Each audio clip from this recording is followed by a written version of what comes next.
Chapitre 1. Les fenêtres de la chambre d'enfant étaient largement ouvertes.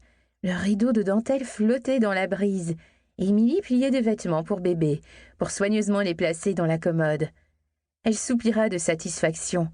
Le beau temps, anormalement chaud pour un après-fête du travail, était des plus bienvenus. Se sentant un peu fatiguée, Émilie s'assit sur la chaise d'allaitement et posa une main protectrice sur son ventre. La petite Charlotte se tortillait à l'intérieur. « Tu aimes l'été indien ?» lui demanda Émilie.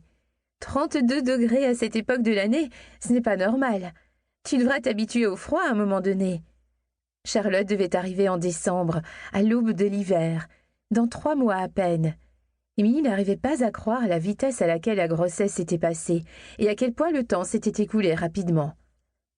La météo qu'ils avaient en ce moment faisait paraître l'hiver très lointain, et Émilie voulait assurément que cela reste ainsi.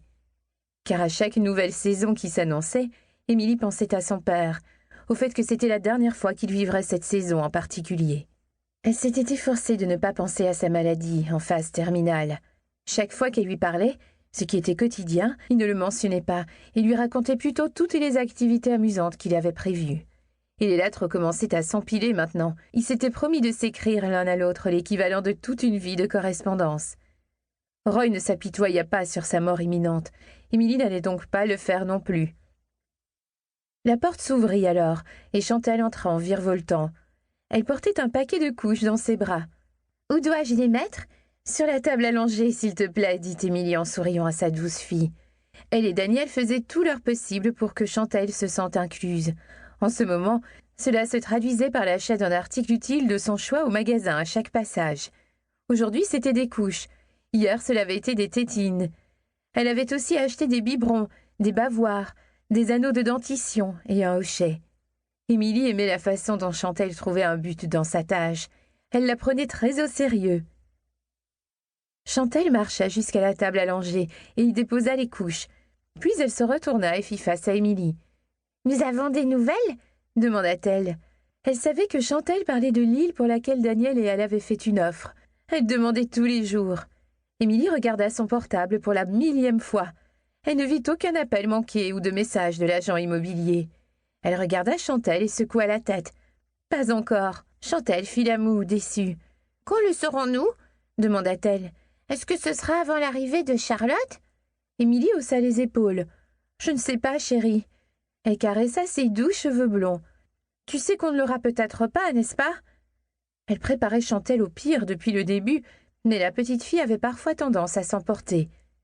Elle parlait de l'île comme si c'était définitif, évoquant dans ses conversations à quel point ce serait génial une fois qu'il pourrait aller jouer sur l'île, ou à quel point ce serait beau une fois que Daniel aurait terminé les travaux de construction là-bas. « Je sais, » dit Chantal un peu lugubre. Émilie esquissa alors d'un grand sourire, voyant que l'enfant avait besoin d'être réconforté. « Descendons déjeuner en bas. » Chantal hocha la tête et lui prit la main. Elles allèrent ensemble dans la cuisine.